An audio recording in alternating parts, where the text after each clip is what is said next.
আমন্ত্রণ আন্তর্জাতিক অঙ্গনের সবশেষ সংবাদ নিয়ে আমাদের প্রতিদিনের আয়োজন যমুনা ডেস্কে। শুরুতেই শিরোনাম। ব্রেক্সিট পেছাতে ইইউকে ব্রিটিশ প্রধানমন্ত্রীর অনানুষ্ঠানিক চিঠি, বিশ্লেষকদের শঙ্কা রাজনৈতিক টানাপোড়েনে দেখা দেবে অর্থমন্দা।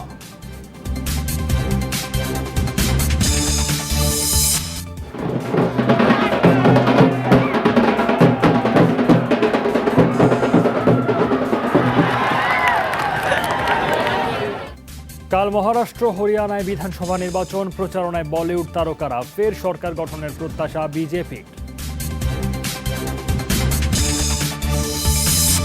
সিরিয়া সীমান্ত না ছাড়লে কুর্দিদের মৃত্যু অনিবার্য, হুমকি এরদোগানের। প্রত্যাহারকৃত মার্কিন সেনারা যাচ্ছেন ইরাকে। এসব খবরে বিস্তারিত নিয়ে সাথে আছি সৌমিত্র শুক্র। ব্রেক্সিট কার্যকরের 12 দিন আগে ব্রিটিশ পার্লামেন্টের ভোটে বাতিল হলো খসড়া চুক্তি। এই অবস্থায় ইইউ যুক্তরাজ্য চুক্তিহীন বিচ্ছেদ ঠেকাতে বিকল্প আবারও পিছিয়ে দেয়া ব্রেক্সিটের তারিখ, যাতে নারাজ ব্রিটিশ প্রধানমন্ত্রী। পার্লামেন্টের চাপে বিচ্ছেদ পেছাতে জোটকে চিঠি দিলেও তাতে স্বাক্ষর করেননি। এই সিদ্ধান্তহীনতায় অস্থিরতা বাড়ছে জনমনে। লন্ডনে শনিবারের ব্রেক্সিট বিরোধী পদযাত্রায় অংশ নেন 10 লাখের বেশি মানুষ। হাইড পার্ক থেকে পার্লামেন্ট চত্বর, লোকে লোকারণ্য। সকলের দাবি একটি, ইইউ যুক্তরাজ্য বিচ্ছেদ ঠেকাতে নতুন করে গণভোট। 2016 সাল থেকে এই টানাপোড়েন চলছে, সমাধানের কোনো সম্ভাবনা এখনো দেখা যাচ্ছে না। আর কত, পুরো ব্যাপারটা এখন ময়লার ঝুড়িতে ছুঁড়ে ফেলা উচিত। আমাদের তো বটেই, পরবর্তী প্রজন্মের ভবিষ্যৎ অনিশ্চয়তায় পড়বে। এমন সিদ্ধান্ত নেওয়ার অধিকার কোনো সরকারের নেই। পার্লামেন্টের নিম্নকক্ষ হাউস অব কমন্সে শনিবারের ভোটে বাতিল হয়ে যায় প্রস্তাবিত নতুন চুক্তি। ব্রেক্সিট কার্যকরের তারিখ পেছানোর পক্ষে পার্লামেন্ট রায় দেয়ায় বাধ্য হয়ে এদিন ইউরোপীয় ইউনিয়নকে চিঠি দেন ব্রিটিশ প্রধানমন্ত্রী, কিন্তু তাতে স্বাক্ষর দেননি। পরের 2 চিঠিতে স্বাক্ষর করলেও তাতে লেখা ছিল বিলম্বিত ব্রেক্সিট হবে বড় ভুল। আজকের দিনটি দেশের জন্য, পার্লামেন্টের জন্য অবিস্মরণীয় হতে পারত। অর্থপূর্ণ ভোটের সুযোগ হারিয়ে সবটা নষ্ট করে দেয়া হয়েছে। তারপরও ব্রেক্সিট পেছানো সমর্থন করি না। 31 অক্টোবর যুক্তরাজ্যের ইইউ সদস্যপদ ত্যাগ দুপক্ষের জন্যই কল্যাণকর, বিলম্বও দুপক্ষের জন্যই ক্ষতিকর। বিচ্ছেদ পেছাতে আর আলোচনা হবে না, কোনো আইন পারবে না আমাকে বাধ্য করতে। চুক্তি ছাড়া ব্রেক্সিট হবে না। পার্লামেন্ট যে এই ব্যাপারে ঐক্যবদ্ধ তা ইতিমধ্যেই স্পষ্ট। আর 3 বছরে যে সমঝোতা হয়নি, 2 দিনেও তা হবার নয়।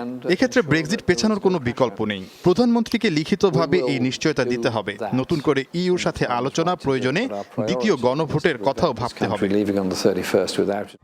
আইরিশ সীমান্ত ইস্যুতে আটকে আছে চুক্তি। চুক্তির শর্ত বদলে ইইউ জোটের সাথে একাধিক সমঝোতা হলেও নিজ পার্লামেন্টে বারবার হোঁচট খাচ্ছে ব্রিটিশ সরকার। নুসরাত কামাল, যমুনা নিউজ। কি অপেক্ষা করছে ব্রেক্সিটের ভাগ্যে? রাজনৈতিক বিশ্লেষকরা বলছেন, বিচ্ছেদ ইস্যুতে প্রবলভাবে দ্বিতীয় গণভোট এড়াতে চাইছে সরকার। সেক্ষেত্রে বরিস জনসনের হাতে রয়েছে আগাম নির্বাচন বা অনাস্থা প্রস্তাবের মতো অস্ত্র। তাতে বিপত্তি ঘটার সম্ভাবনাও উড়িয়ে দেওয়া যাচ্ছে না। এদিকে অর্থনৈতিক বিশ্লেষকদের আশঙ্কা, রাজনৈতিক টানাপোড়েনে খুব শিগগিরই অর্থমন্দায় পড়বে দেশটি। 2016 সালে যারা ব্রেক্সিট চেয়েছিলেন, বিচার বিবেচনা শেষে তারাই আজ ঘুরে গেছেন 180 ডিগ্রি। দফায় দফায় বিচ্ছেদের প্রস্তাব পার্লামেন্টে তোলা হলেও বিক্ষোভ, যুক্তিতর্কের মাধ্যমে করা হচ্ছে প্রত্যাখ্যান। এই পরিস্থিতিতে কি অপেক্ষা করছে ব্রেক্সিটের ভাগ্যে? রাজনৈতিক বিশ্লেষকরা বলছেন, প্রথমত আগাম নির্বাচনের প্রস্তাব রাখতে পারেন প্রধানমন্ত্রী, তাতে পাল্টে যেতে পারে ব্রিটেনের সরকার। অন্যদিকে পার্লামেন্টে রাখা হতে পারে অনাস্থা প্রস্তাব, সেখানেও রয়েছে বিপত্তির আশঙ্কা। পরাজিত হলে 14 দিনের মধ্যে গঠন করতে হবে বিকল্প সরকার। পার্লামেন্টে 3 মাস ব্রেক্সিট পিছিয়ে দেওয়ার সিদ্ধান্ত প্রধানমন্ত্রী বরিস জনসনকে বিপদে ফেলেছে। অনেকটা বাধ্য হয়ে অনানুষ্ঠানিক চিঠি পাঠিয়েছেন ইইউতে। এখন সরকারের সামনে আগাম নির্বাচন বা অনাস্থা প্রস্তাব ছাড়া বিকল্প কোনো পথ নেই। সংবিধান, রাজনীতি, সমাজ এবং অর্থনৈতিক কাঠামোর উপর প্রভাব ফেলছে ব্রেক্সিট সম্পর্কিত বিষয়গুলো। পার্লামেন্টে চুক্তিটি পাশ হয়নি ঠিকই, কিন্তু নিজের সিদ্ধান্ত বাস্তবায়নে বিকল্প উপায় অনুসরণ করবেন বরিস জনসন। সেক্ষেত্রে পাশার দান উল্টে যেতে পারে। তবে সিদ্ধান্ত যাই আসুক না কেন, সরাসরি প্রভাব পড়বে দেশের অর্থনীতিতে। বিষয়টি নিয়ে গেল 4 বছর ধরে শঙ্কা প্রকাশ করলেও আসেনি কার্যকর কোনো সমাধান। 2016 সালের জুন মাসে ব্রেক্সিট গণভোট অনুষ্ঠিত হওয়ার পর থেকেই ব্রিটেনের অর্থনীতিতে ধস নেমেছে। জিডিপি হার কমেছে অন্তত 3%। যদি দেশটির বিনিয়োগের প্রতি লক্ষ্য করা যায় তাহলে সেটি কমেছে 5 গুণ। এই ধারাবাহিকতা চলতে থাকলে খুব শিগগিরই অর্থমন্দা দেখবে যুক্তরাজ্য। গেল সপ্তাহে প্রধানমন্ত্রী বরিস জনসনের ব্রেক্সিট প্রস্তাবে সায় দেয় ইইউ। তাতে নর্দার্ন আয়ারল্যান্ডের সীমান্ত ইস্যুতে বিশেষ বন্দোবস্ত রাখা হয়। আসে ভবিষ্যৎ সম্পর্ক রক্ষার প্রতিশ্রুতিও। তবে শনিবারের অধিবেশনে পাল্টে যায় সব হিসাব নিকাশ। মৌলি ইসলাম, যমুনা নিউজ। ভারতের মহারাষ্ট্র ও হরিয়ানার বিধানসভা নির্বাচন আগামীকাল। শেষ মুহূর্তে বিজেপির হয়ে প্রচারণা চালালেন বলিউড তারকারা। হরিয়ানার দুই প্রার্থী ক্যাপ্টেন অভিমন্যু এবং জগদীশ নায়ারের হয়ে শনিবার জনসংযোগ করেন বিজেপির জনপ্রিয় এমপি হেমা মালিনী এবং সানি দেওল। তাদের এক নজর দেখার জন্য সমাবেশে ভিড় জমান হাজার হাজার মানুষ। এদিকে মহারাষ্ট্রের বুলদানা শহরে রোড শো করেন গোবিন্দ। সেখানকার ভোটাররা প্রার্থী চ্যানসুক মদনলালের পরিবর্তে তাকেই ফুলের মালা দিয়ে বরণ করে নেন।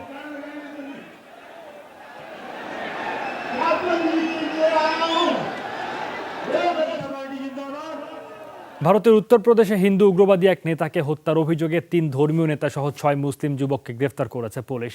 প্রাথমিকভাবে হত্যাকাণ্ডটিকে ব্লাসফেমি অপরাধ হিসেবে আখ্যা দেওয়া হচ্ছে, যা সত্যি হলে ভারতে এটিই হবে ধর্মীয় অবমাননা বা ব্লাসফেমির দায়ে হত্যার প্রথম আনুষ্ঠানিক অভিযোগ। শুক্রবার লখনৌর নিজ বাড়িতে হিন্দু সমাজ পার্টির প্রধান কমলেশ তিওয়ারিকে হত্যা করে দুর্বৃত্তরা। অযোধ্যায় ঐতিহাসিক বাবরি মসজিদের জায়গায় রাম মন্দির নির্মাণ ইস্যুতে চলা মামলার বাদী পক্ষের একজন তিনি। তাকে হত্যার ঘটনায় শনিবার পৃথক অভিযানে কথিত মূল হোতা মাওলানা মহসিন শেখ সহ 6 জনকে গ্রেফতার করে উত্তরপ্রদেশ পুলিশ এবং গুজরাটের সন্ত্রাস বিরোধী স্কোয়াড। খুঁজছে আরও 2 জনকে। যদিও নিহতের মা বলেছেন মন্দিরের জমি নিয়ে বিরোধের জেরেই হত্যা করা হয়েছে তার ছেলেকে। দায়ী করেন স্থানীয় এক রাজনীতিবিদকেও। আন্তর্জাতিক সন্ত্রাসবাদ পর্যবেক্ষক সংস্থা FATF এর বৈঠকে পাকিস্তানকে সমর্থন দেয় তুরস্ক মালয়েশিয়ার ওপর ক্ষুব্ধ ভারত। দেশ দুটির ওপর বাণিজ্যিকভাবে চাপ প্রয়োগে এরই মাঝে নানা ব্যবস্থা নিয়েছে নয়াদিল্লি। কাশ্মীর ইস্যুতে ভারত সরকারের বিরুদ্ধে বিবৃতি দেওয়াও ক্ষোভের বড় কারণ। বলা হয় ভারতের বাজারে নিষিদ্ধ হচ্ছে তুর্কি প্রতিরক্ষা প্রতিষ্ঠান আনাদোলু শিপইয়ার্ড। ভারতীয় নৌবাহিনীর জাহাজ তৈরিতে সহযোগিতা করত প্রতিষ্ঠানটি। এছাড়া মালয়েশিয়া থেকে পাম অয়েল না কিনতে উৎসাহিত করা হচ্ছে আমদানিকারকদের। দেশটির পাম অয়েলের সর্ববৃহৎ ক্রেতা ভারত। মালয়েশিয়ার প্রধানমন্ত্রী মাহাথির মোহাম্মদ জানিয়েছেন, কোনো নিষেধাজ্ঞা আরোপ করা হলে কূটনৈতিকভাবে এর সমাধান করবে তার সরকার। 5 দিনের মধ্যে সিরিয়ার উত্তরাঞ্চল না ছাড়লে কুর্দিদের নির্মূলের হুঁশিয়ারি দিয়েছেন তুর্কের প্রেসিডেন্ট রিসেপ তাইয়েপ এরদোগান। সীমান্তবর্তী অঞ্চলে সিরীয় সেনা উপস্থিতি নিয়ে চলতি সপ্তাহে পুতিনের সাথে বৈঠকের ঘোষণা দেন তিনি।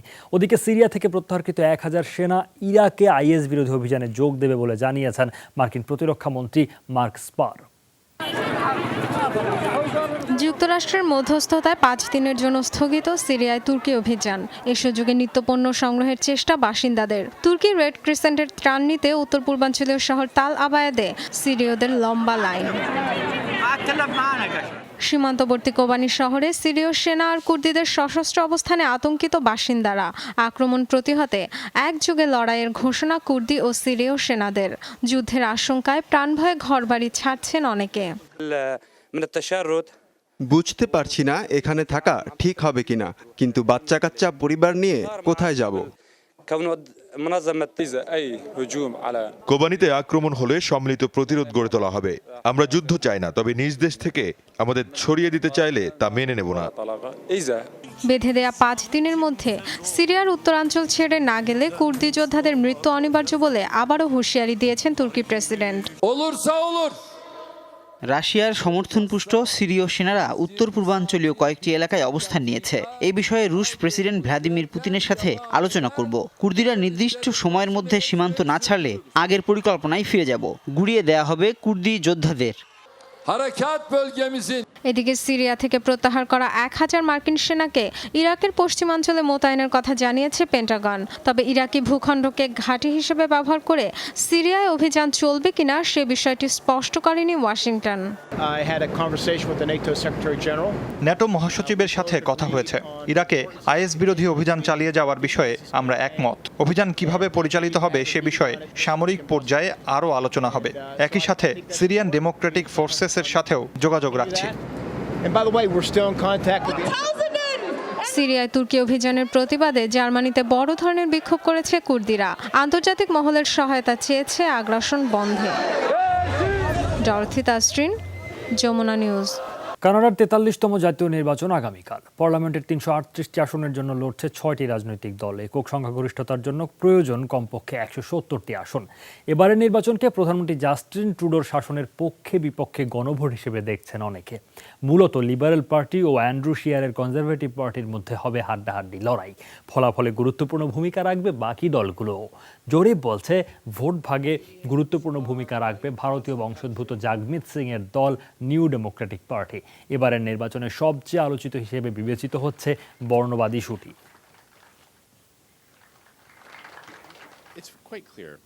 নাগরিক অধিকার, স্বাধীনতা বা সরকার বিরোধী আন্দোলনে উত্তাল বিশ্বের নানা প্রান্ত। কোথাও প্রশাসনিক উদ্যোগে সমাধান এলেও অন্যান্য দেশে বহাল অস্থিরতা। গণতন্ত্র পুনরুদ্ধার, প্রধান নির্বাহী ক্যারি লামের পদত্যাগ এবং বিক্ষোভকারীদের উপর পুলিশের বর্বর নির্যাতনের প্রতিবাদে মুখর হংকং। রোববার ছুটির দিনেও সরগরম রাজপথ। পুলিশ স্টেশনে ফায়ার বম্ব ছুড়ে মারেন আন্দোলনকারীরা। পরিস্থিতি নিয়ন্ত্রণে শক্ত অবস্থান নিয়েছে নিরাপত্তা বাহিনীও। মধ্যপ্রাচ্যের দেশ লেবাননের পরিস্থিতি শান্ত করতে শরিকদের 72 ঘন্টা সময় বেঁধে দিয়েছিলেন প্রধানমন্ত্রী সাদ আল হারিরি। তবুও থামেনি দুর্নীতিবিরোধী আন্দোলন। ক্ষুব্ধ জনতার অভিযোগ, জাতীয় সম্পদ লুট করছেন রাজনীতিকরা, পাচার করছেন বিদেশে। লাতিন দেশ চিলিতে জনরোষের মুখে সাবওয়ের ভাড়া কমালো পিনেরা সরকার। শুক্রবার ভাড়া বৃদ্ধি করলে বিশ্ববিদ্যালয় শিক্ষার্থীদের নেতৃত্বে পথে নামেন হাজারো মানুষ। নিরাপত্তার স্বার্থে রাজধানীতে এখনও জারি রয়েছে জরুরি অবস্থা। সাবওয়ের ভাড়া বৃদ্ধির সিদ্ধান্ত স্থগিত করা হলো। হঠাৎ করেই চিলির মুদ্রার বিপরীতে ডলার ও জ্বালানি তেলের মূল্য বৃদ্ধি হওয়ায় নেওয়া হয়েছিল এই সিদ্ধান্ত। তবে জনতার রায় দেশবাসীর নিরাপত্তা এবং নাগরিক অধিকার সবার আগে গুরুত্ব পাবে। 12 স্বাধীনতাকামী নেতার শাস্তির বিরুদ্ধে এখনও উত্তাল কাতালুনিয়া। গেল সপ্তাহে রায় এলেও সেটি বাতিলের দাবিতে সরব বিক্ষোভকারীরা। স্পেন সরকারের তরফ থেকে পরিস্থিতি নিয়ন্ত্রণে আনার নির্দেশ দেওয়া হয়েছে, নতুবা কেন্দ্রীয় নিরাপত্তা বাহিনী করবে হস্তক্ষেপ। মৌলি ইসলাম, যমুনা নিউজ। যুক্তরাষ্ট্র থেকে মেক্সিকোয় বেআইনি অস্ত্র সরবরাহ বন্ধে দ্রুত ব্যবস্থা গ্রহণে একমত হয়েছেন দুদেশের প্রেসিডেন্ট। শনিবার এই কথা জানান মেক্সিকোর পররাষ্ট্রমন্ত্রী মার্সেলো এব্রার্দ। বলেন, ডোনাল্ড ট্রাম্পের সাথে ফোন আলাপ হয়েছে মেক্সিকান প্রেসিডেন্টের। সীমান্তে অস্ত্র সরবরাহ বন্ধে প্রযুক্তি ব্যবহারের প্রস্তাব দেন ওব্রাডর লোপেজ। পণ্যবাহী গাড়ির ওপর নজরদারি বৃদ্ধিতে সম্মতি দিয়েছেন ট্রাম্প। এদিকে মাদক সম্রাট এল চ্যাপোর ছেলেকে আটকের জেরে সৃষ্ট অস্থিতিশীল পরিস্থিতি নিয়ন্ত্রণে কুলিয়াক্যান শহরে ন্যাশনাল গার্ডের 2 শতাধিক সেনা মোতায়েন করা হয়েছে। নাইজেরিয়ার উত্তরাঞ্চলে কথিত ইসলামিক শিক্ষা প্রতিষ্ঠান থেকে 150 শিশুকে উদ্ধার করেছে পুলিশ। তাদের ওপর চালানো হতো বর্বর নির্যাতন। উদ্ধার হওয়াদের মধ্যে 22 জনই নারী শিক্ষার্থী। গোপন সূত্রের ভিত্তিতে চলতি মাসে 4 দফা এই ধরনের অভিযান চালালো দেশটির পুলিশ। উদ্ধার করা হয়েছে শিশুসহ 1000-এর বেশি মানুষকে। ইসলামিক শিক্ষার নামে তাদের ওপর শারীরিক নির্যাতন চালানো হতো, এছাড়া বাধ্য করা হতো অনৈতিক কর্মকাণ্ডে। এই অভিযানের ফলে মুহাম্মদু বুহারি সরকারের ওপর বাড়ল চাপ, কারণ ইসলামিক স্কুল বা আলমাজিরিসগুলোকে মাত্রাতিরিক্ত ছাড় দিয়ে রেখেছিল সরকার। নাইজেরিয়ায় এই স্কুলগুলো বেশ জনপ্রিয়। সাইবেরিয়ার স্বর্ণখনি ধসে প্রাণহানির সংখ্যা বেড়ে দাঁড়িয়েছে 15 জনে। এখনও নিখোঁজ 13 জন। তাদের সন্ধানে চলছে উদ্ধার তৎপরতা। অবশ্য নতুনভাবে কাউকে জীবিত উদ্ধারের সম্ভাবনা ছেড়ে দিয়েছে ফায়ার সার্ভিস। কর্তৃপক্ষ জানিয়েছে, কয়েকদিনের ভারী বৃষ্টিপাতের কারণে খনির পাশে রাখা আবর্জনার স্তূপ ধসেই হয় এই দুর্ঘটনা। তাতে আহত হন অনেকে। ক্ষতিগ্রস্তদের সর্বাত্মক সহযোগিতা এবং ঘটনার মূল কারণ উদ্ঘাটনে প্রশাসনকে নির্দেশ দিয়েছেন রুশ প্রেসিডেন্ট ভ্লাদিমির পুতিন। প্রাথমিক তদন্তে বেরিয়ে এসেছে, কাজের অনুপযোগী ছিল খনির পরিবেশ। ভারী বৃষ্টিপাতে বিপর্যস্ত যুক্তরাষ্ট্রের কানেকটিকাট শহর। বেশিরভাগ এলাকায় বিরাজ করছে জলাবদ্ধ পরিস্থিতি। মার্কিন জাতীয় হারিকেন সেন্টার জানায়, মেক্সিকান সমুদ্র উপকূলে বর্তমানে নিম্নচাপ বিরাজ করছে, যা আগামী 48 ঘন্টার মধ্যে সাইক্লোনের রূপ নেয়ার 70% সম্ভাবনা রয়েছে। এর প্রভাবে যুক্তরাষ্ট্রের উত্তর পূর্বাঞ্চলে হচ্ছে ঝোড়ো হাওয়া সহ ভারী বৃষ্টিপাত। বেশ কিছু এলাকায় বিচ্ছিন্ন রয়েছে বিদ্যুৎ সংযোগ।